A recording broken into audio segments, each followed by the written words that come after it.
My name is Mike Stites. The name of our farm is Rex Stites Farms Incorporated. My dad and my uncle formed the corporation in honor of my grandpa who passed away. So my grandpa's name was Rex.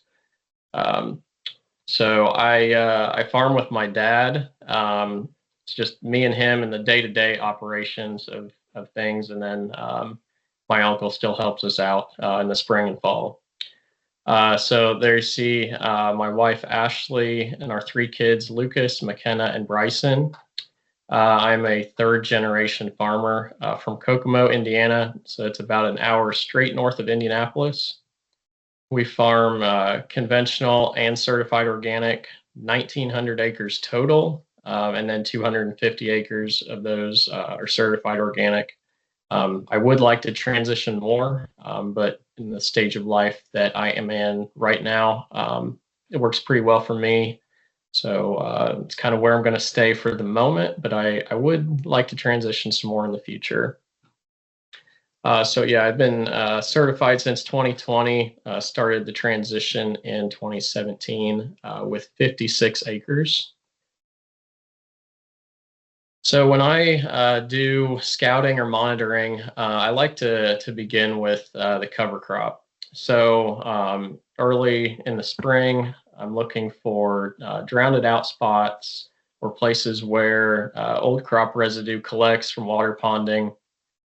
Usually you know your wet spots in the field, your problem areas, but maybe there's a broken down tile or a plugged tile outlet that you didn't know about, especially last fall being dry. Maybe something happened over the summer and you didn't, you wouldn't have caught it this fall because it was so dry. So, um, just checking those areas. I'm looking for weed pressure.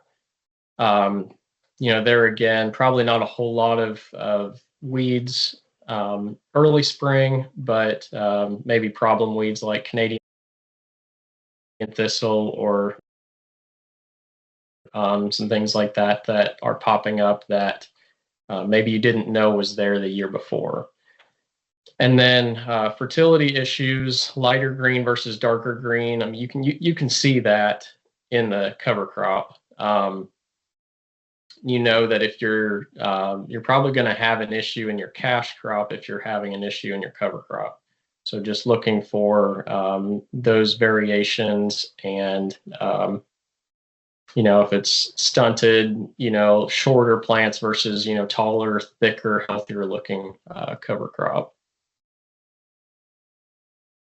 So I like to mark those spots on a map. I use John Deere Ops Center just because it works very well for me. I can go out there and put a pin, a flag down, and it records the date. You got category. I can write notes like thistles right there. You can take up to 6 pictures, of your area. And then the cool thing about it is those flags show up on my 2630 or 4640 displays in the tractor or the combine. So you kind of always know where those areas are. It makes my OSP paperwork a lot easier because when I'm filling that out, usually they'll ask questions. Do you have problem weeds or pests? So I can go pull that up real quick and just look back and, oh, yep, I've got, just go to the different pins and kind of know the area. And then being able to walk back to those specific areas again works really well, with location, GPS, you can walk right to that flag. So it works out pretty well for me. And then what cover crops best fit my farm? So the picture you're looking at is oats and cereal rye. So oats are on the left, cereal rye is on the right. And this was both spring seeded in front of soybeans. And I think it was drilled March the 4th this past year. So had a good window to get it drilled early. And so I I've been using cereal rye seeded in the fall after corn. Um, but it's always been kind of a issue for me. If we have a wet spring, that cereal rye just takes off too quickly.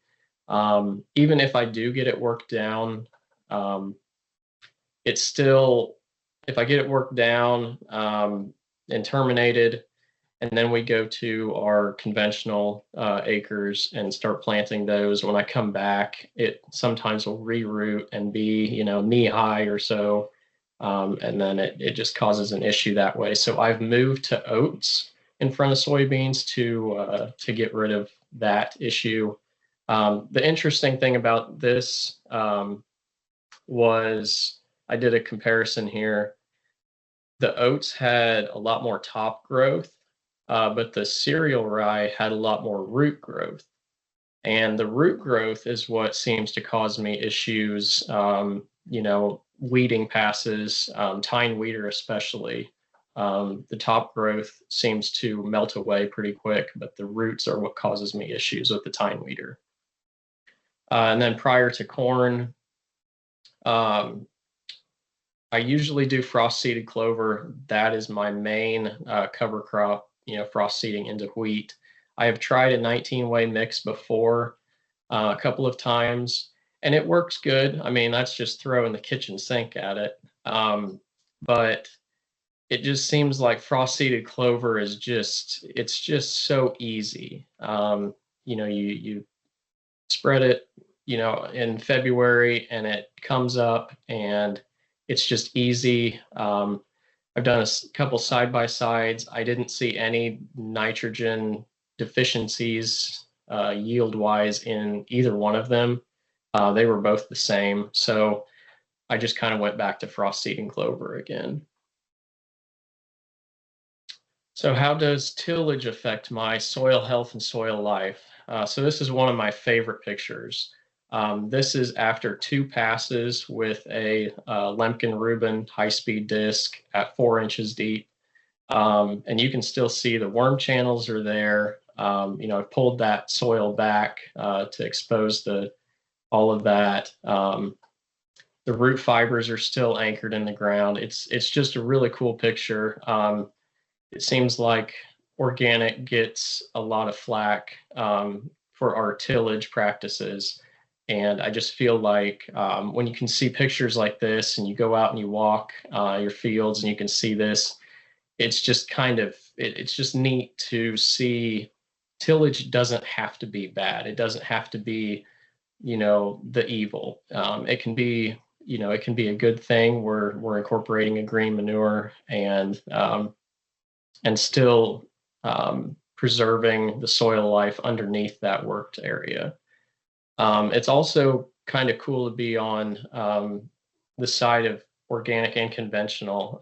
I've seen a huge change in our soil on the organic acres versus the conventional. The organic is just crumbly and mellow, and it's just pretty neat to see versus some of our conventional can be pretty hard and cloddy. And I think that even with the tillage I do in organic, it still seems like my soil health is better than the conventional for sure. So I usually take about 10 to 15 minutes each morning after the fields are planted. Like I said, guys, I have 250 acres. I'm not trying to walk 600, 800, 1,000 acres every morning. And of that 250, probably 50 or 60 of that is usually small grains like winter wheat. So, walking 200 acres isn't too bad. So I try to walk in a random pattern. So I'm not always walking the same spot. And then just, checking different spots in the field. I want to be looking for different weed pressures. Am I doing a good job cultivating? Am I doing a good job tine weeding? Do I need to pay more attention to this area of the field? And then the highest weed pressure fields take priority for that day. So if I was just in that field 2 days ago and I need to go back that's what I need to do. I need to make sure that I'm keeping those weeds under control. I'm also looking for stand counts and population.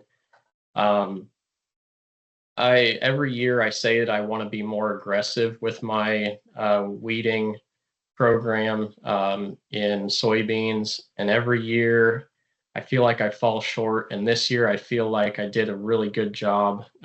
So my normal population is 175,000 in soybeans, and so this year I pushed it to 200,000 and then just hit them really hard. And I feel like I did a really good job this year. And also, I'm looking for insect feeding in corn. Black cutworm is a big issue for me. It can take out a good percentage of my corn population. I don't really have a good way of combating that. I feel like maybe doing some tillage, like a rotary hoe or a tine weeding pass, can maybe stir that soil a little bit and maybe make the cutworm not want to come out and feed. But I've played around with it, but haven't really seen a lot of results, I guess, that I can share. Army worm can be an issue, but not as much as the black cutworm.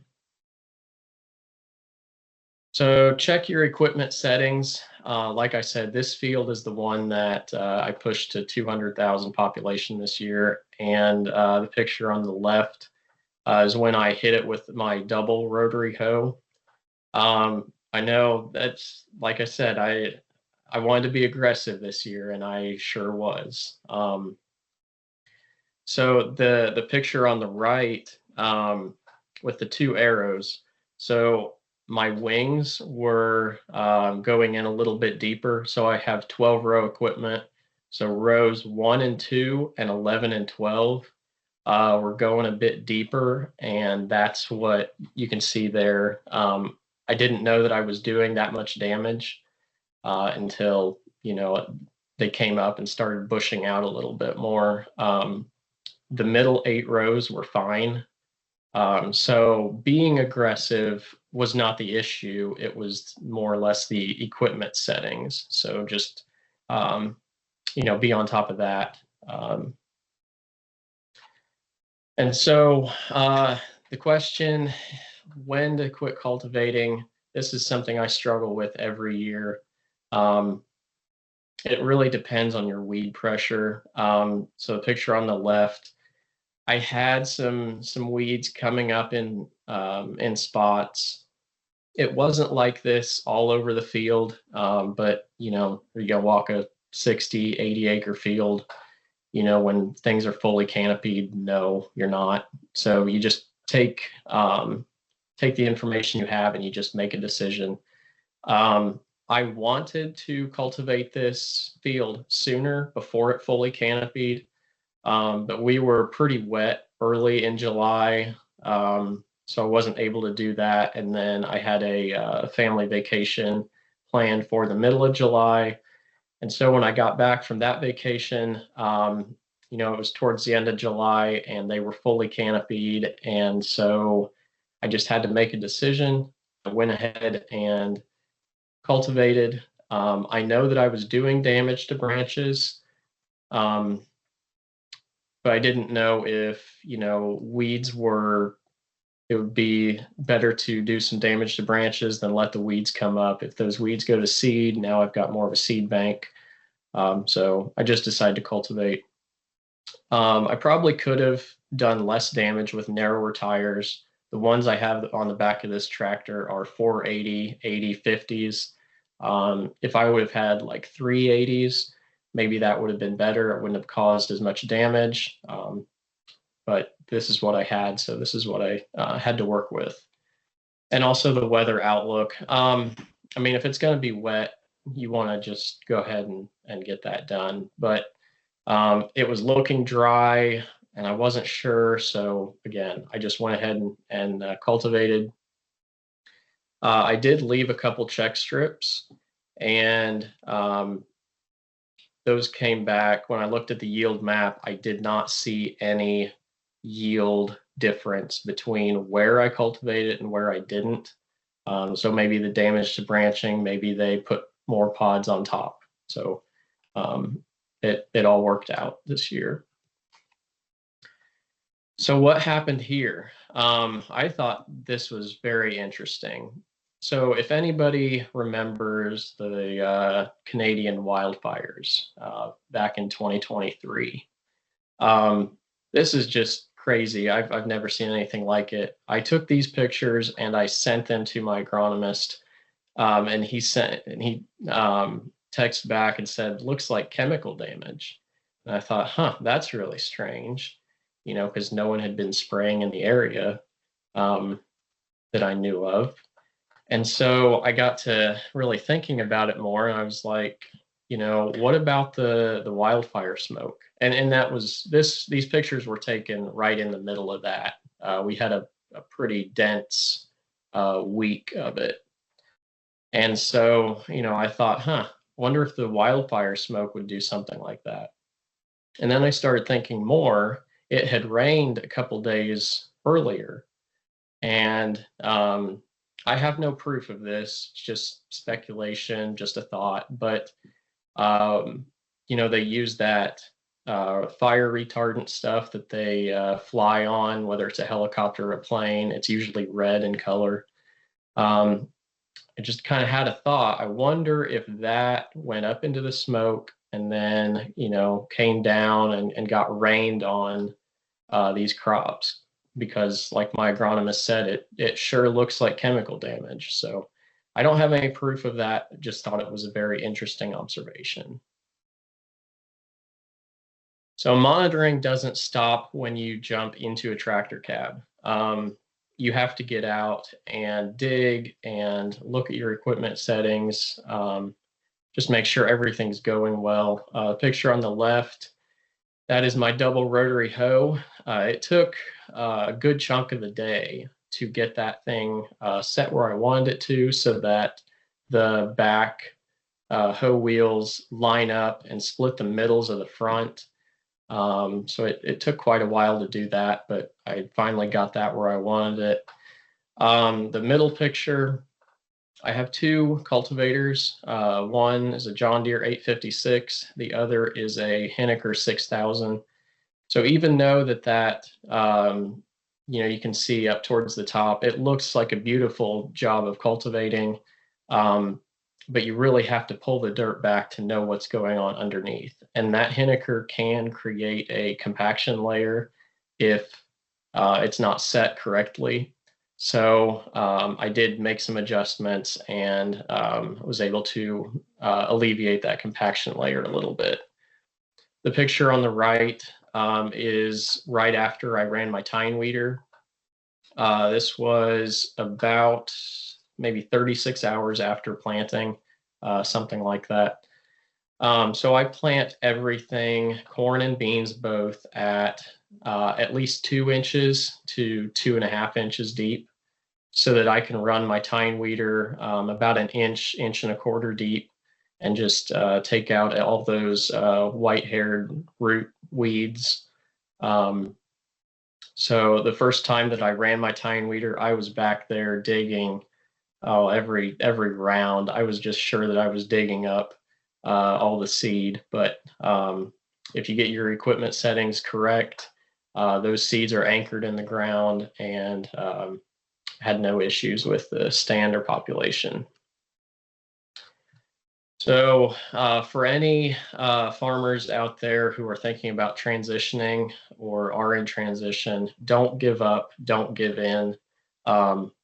This is just a good scenario here. I had some corn that probably could have been flamed, but I do not have a flamer, so I had to use what I had. Was able to set my John Deere 856 cultivator to throw enough dirt that I buried quite a few of those weeds in the row. So you can see what it looked like on the left, and then that is the same row after I ran through it in the middle, and then the far right there, that field did very well. It ended up averaging about 200 bushel corn. So even when you're in the moment, just don't give up. It is possible to do this organics. So I don't know if anyone has ever seen loose smut, but I had it my first year of transition. Um, and so I've never even heard of it before then, didn't even know what it was. So at that time, Michael O'Donnell was with Purdue Extension, and he came out and he took samples of these back to Purdue. And then he was in contact with Dr. Wise, and then he forwarded me the emails. So this is just kind of a snapshot of what she sent to him. I'm not going to read the whole thing, but loose smut is a seed transmitted pathogen. The spores can affect good heads just to just to the side of them. If those spores blow over on those heads, um, it won't affect them until the next year if you save that seed and plant it. At least that's the way that I understand it. I mean, I'm sure some of you, like Margaret Smith, could say a little bit more on that. But I just thought this was interesting. I'd never seen that before. So another thing, I've been fighting Canadian thistles. This was the first field that I transitioned, the 56 acres. They started popping up the second year of transition, and I've just kind of been fighting them and pushing them back ever since. And this year I thought that I'm just going to bite the bullet and take it out of row crop production and just get these things taken care of. So I reached out to Dave Campbell. He's a organic advisor for Rodale Institute. I saw that he had a presentation a few years ago about suppressing Canadian thistle with sorghum Sudan grass. So I thought that I would try that this year. So my original thought was I'm going to work the thistles down and plant the sorghum right away and then mow it all summer. And that's what Dave had kind of instructed me to do. But when I started working the ground, I started noticing that the thistles were getting weaker. The patches were getting smaller.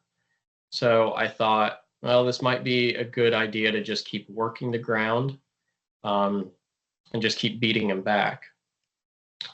So that's what I did. I ended up working the ground all summer. And then, as I said a few slides back, I wanted to drill it more in the middle of July, but it was wet and then a family vacation. So I ended up drilling it on August 5th. And I drilled 60 pounds an acre of sorghum Sudan grass. I did want to cross hatch it so that it would make it thicker, cut it back to 30 pounds and go over it twice. But then it was pretty dry there the end of July, the 1st of August. And so I found a rain window was coming. And so I thought I just need to get this drilled. If something were to happen to the drill or whatever, and I only had 30 pounds on, I would rather just do it all in one shot and get it done. So was I successful? I'm not sure. I'll have to, walk that field next spring. But I have walked it since I flail mowed it. And I don't see as many thistles as I did before. So I'm pretty excited about that.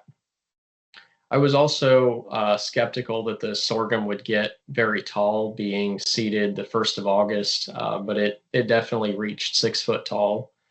And so these pictures were taken a week after we had a killing frost, the end of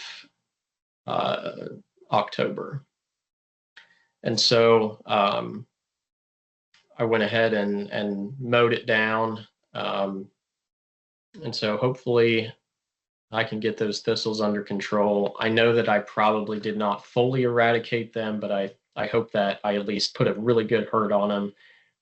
And then this field will go to soybeans next year.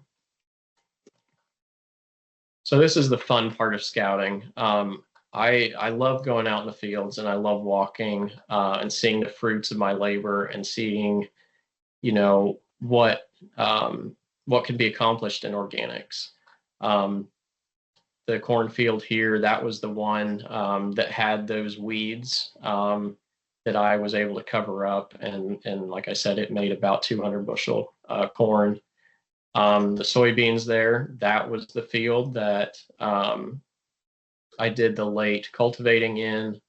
Even though I did some damage to branches, the center part of the stem is just full of pods. And so it was very exciting to see that.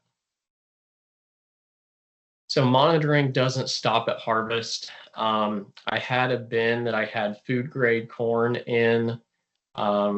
Get a little bit of, they had some bugs in them. So I had about 5 loads in there that I still needed to get out. The buyer and I just couldn't get on the same schedule as far as getting those loads hauled in, and so it was towards the end of August when I finally got those loads hauled in, or she called for them. So I got my rotary screen cleaner, and I borrowed a grain vac from a neighbor and was able to clean that corn up and get all those bugs out. The rotary screen cleaner did probably 95% of the work. It just threw them to the outside and cleaned them up really well. All 5 loads passed food grade spec. No bugs were found. I did know that it was, a problem, but like I said, it was just getting with the buyer. We just couldn't get on the same schedule. So I'm not going to talk a lot about soil tests. This is where I feel like I need a lot more practice in doing soil tests. This is just another way of monitoring. I want to make sure that all of my micros and calcium and pH and all that stuff is where it needs to be. And just making sure that everything looks good, getting manure analysis and figuring out how that ties into the soil test. So things I would like to improve on, I would like to overlay map layers together, yield maps, manure application rate maps, soil types, and where each soil was pulled from, soil sample was pulled from.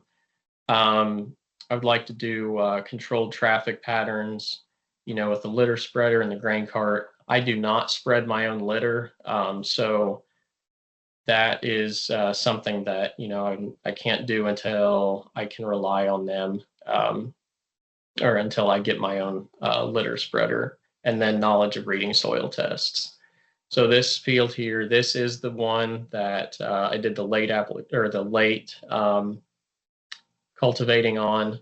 I have no idea what that green streak is in there. I would really like to find out so that I can make the whole field look like that. I really don't know what that is or what happened there, but that field did really well for me this year. So does anybody have any questions? And I will put my contact information there. Yeah, thank you, Mike. We did have one question come in. What type of clover are you frost seeding with? Medium red clover. Okay. All right. And then I guess one thing is, seems like you said, you had 250 acres to scout and everything. Is it just, do you find that time is worth its weight in gold, going out there scouting, walking the fields and stuff? Just kind of, it saves you a lot of, save you a lot of headache and everything or whatnot? How do you view that time? Because that seems to be, I don't know, for me, kind of what the biggest thing is like getting out there and just, it seems like such a simple thing to do, but it's the thing that gets overlooked the most. Yeah. I feel like it's definitely worth it because I know what's out there. I know what I need to do. If there's a problem, I can try to fix it. Yeah, like I said, walking 250 acres is a lot easier than walking 1,000. I mean, it's just not possible to do that unless you have more help, or that is your sole job. But yeah, for me, I feel like I can do a very good job on a lot less acres than I can if if I do say transition another 5, 6, 700. Um, I'm not sure that I can manage them the same way that I can do 250. Good. Thank you. One more question here, and then we'll see if we can get Glenn on, then we'll go from there. What kind of time leader and rotary hoe do you have? Rotary hoe is a Yetter 3530, and then I built the double on the back of it. If I don't know if you saw my YouTube channel there. If you go on my YouTube channel, I do have a video of my double rotary hoe. And then my tine weeder is a Hotzenbickler.